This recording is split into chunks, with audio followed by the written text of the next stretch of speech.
Bienvenidas y bienvenidos al 13 encuentro del taller científico metodológico de la cátedra Dulce María Escalona y al octavo taller de la cátedra de cultura científica Antonio Núñez Jiménez. Queremos agradecer al comité organizador de este evento la invitación que nos ha hecho para realizar esta conferencia.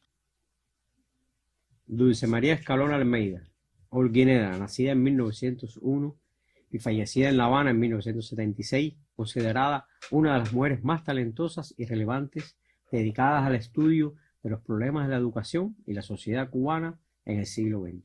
Su vida estuvo inmersa en los procesos de levantamientos revolucionarios, de los cuales fue testigo y protagonista. Los institutos pedagógicos y el Barona en particular constituyen su gran obra. La pasión, la dedicación, el entusiasmo, el saber científico y pedagógico que puso en su creación y desarrollo no fue en vano. Ha significado un aporte notable al desarrollo educacional y cultural del país. Sin embargo, una parte de nuestras nuevas generaciones de docentes que se forman en las aulas de la Universidad de Ciencias Pedagógicas Enrique José Barona apenas la conocen como fundadoras del pedagógico. Lo mismo sucede con los que se forman en las aulas de otras universidades del país. Pero Ariel, ¿quién fue realmente Dulce María Escalona? ¿Por qué su recuerdo convoca hoy a distintas generaciones de maestros?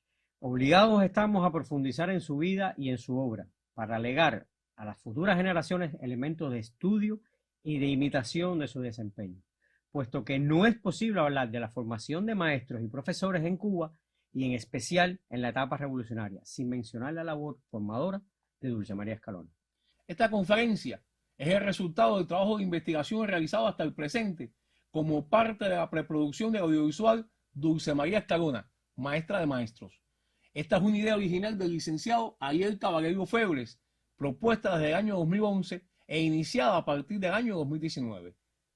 Este estudio, orientado metodológicamente por las concepciones expuestas por el doctor en ciencias Rolando Buenavilla Recio acerca del papel de las personalidades pedagógicas en las luchas por el movimiento de liberación nacional, la formación de un hombre nuevo y el logro de la verdadera y definitiva independencia de nuestros pueblos, enfatiza en la descripción del contexto en el que vivió Dulce María Escalona las diferentes etapas de su vida, dentro y como parte de él, considerando que, según expresa Waldo Frank en las palabras preliminares a su libro Bolívar, Nacimiento de un Mundo, cito: ninguna biografía puede llegar hasta la verdad de una persona si no da al lector la sensación viva de las fuerzas telúricas, populares, económicas y espirituales entre las que vivió.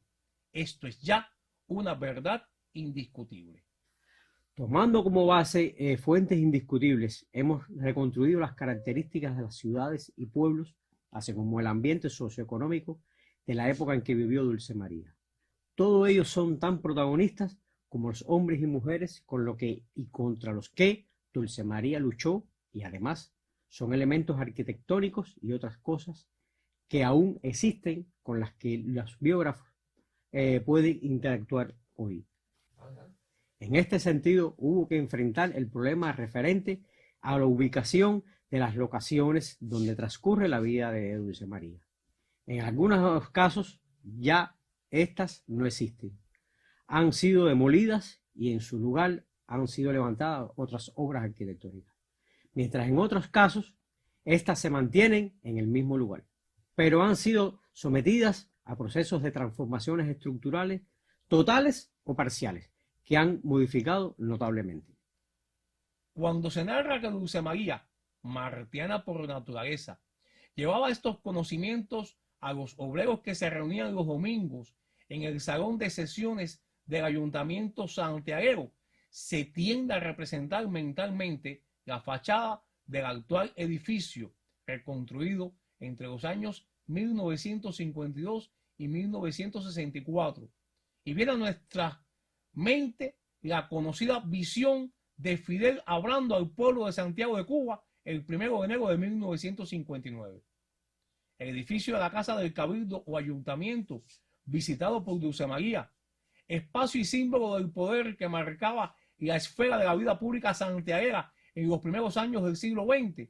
Era una edificación de piso bajo, reconstruida, con inspiración neoclásica, aprovechando la primera planta del edificio que quedó en pie después del terremoto de 1852.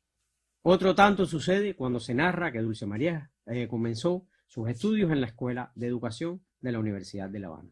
En este caso, se tiende a representar mentalmente la arquitectura de la actual Universidad de La Habana. Sin embargo, esta dista mucho de la imagen real de aquella época, en la que junto a los nuevos edificios construidos subsistían las barracas de maderas construidas por las fuerzas interventoras norteamericanas entre 1899 y 1902. Por otra parte, ocurre que la ubicación geográfica actual de algunas instituciones no coinciden con su ubicación primitiva. Tal es el caso de la Escuela Normal de La Habana, que tiene un texto grabado en la losa de entrada que tiende a hacer creer erróneamente que fue fundada en 1915. El mismo lugar que ocupa hoy la escuela formadora de maestros Fulgencio Orós, en sus primeras décadas de labor radicó en la casona de Quinta Durañona, en 51 y 118, en el municipio de Marianao. Después, en la década del 30, se ubica en un local de la calle F entre 25 y 27, en El Vedado. Y solo en 1943 ocupa el edificio, actualmente hoy en el cerro de la Escuela Normal de La Habana. También sucede que la ubicación geográfica de una institución resulta contradictoria. Así ocurre con el Instituto de Segunda Enseñanza de la ciudad de Santiago de Cuba, institución en la que Dulce María cursó el bachillerato entre 1917 y 1921. Un documentado estudio sobre su historia ubica sus aulas entre los años 1907 y 1951 en la vieja casona donde se erige hoy el Museo de la Lucha Clandestina, en la Loma del Intendente. Así lo confirma una tarja colocada en el lugar y otras fuentes. Pero otras, contradictoriamente, afirman que este funcionaba en el Hospital San Juan de Dios desde 1906 y que solo en el periodo 1940-1951 se instalaron algunas aulas en la referida casona de la Loma del Intendente. Pareciera durante mucho tiempo que la única fuente para beber acerca de la vida y la obra de Dulce María Escalona fuese la excelente investigación hecha y publicada en la revista Varona de julio a diciembre de 1979 por la doctora Lidia Orillas Cuy, su alumna y colaboradora, de la que bebieron muchos otros posteriores biógrafos como Raúl Quintana y Bernardo Herrera, además de Ramón Cuétara López y otros biógrafos que escribieron sobre ella. Pero no es así. Numerosas entrevistas realizadas durante los últimos 10 años de vida de Dulce María Escalona y publicadas por órganos de prensa escrita como el periódico Gramma y las revistas Bohemia, Mujeres y Educación constituyen importantes fuentes primarias, junto a referencias a su participación en determinados hechos contenidas en obras de Paulo de la Torriente Brau, René Méndez Capote, Juan Marinero y Ofelia Domínguez, y otros contemporáneos que también escribieron sobre ella.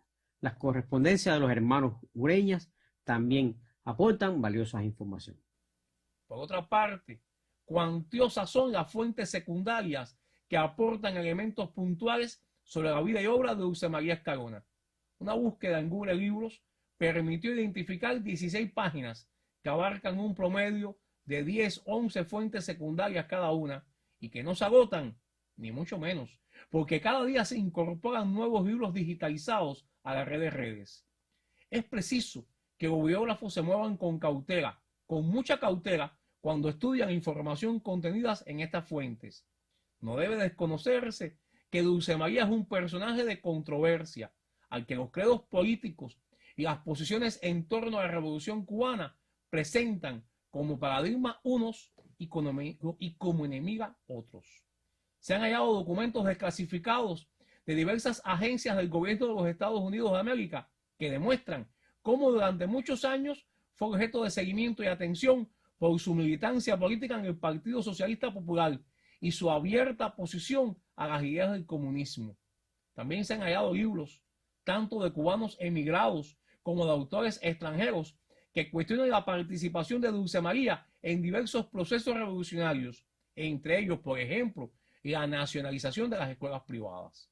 La búsqueda en la base de datos del Ejército Libertador en el sitio web como Ancestry y algunos publicados en otras páginas web aportó datos familiares desconocidos, el nombre de sus abuelos paternos, hermanos e hijos, así como el de algunas cuñadas y sobrinos, muchas de las cuales trascienden la historia patria por su participación en diversas etapas de la Revolución Cubana.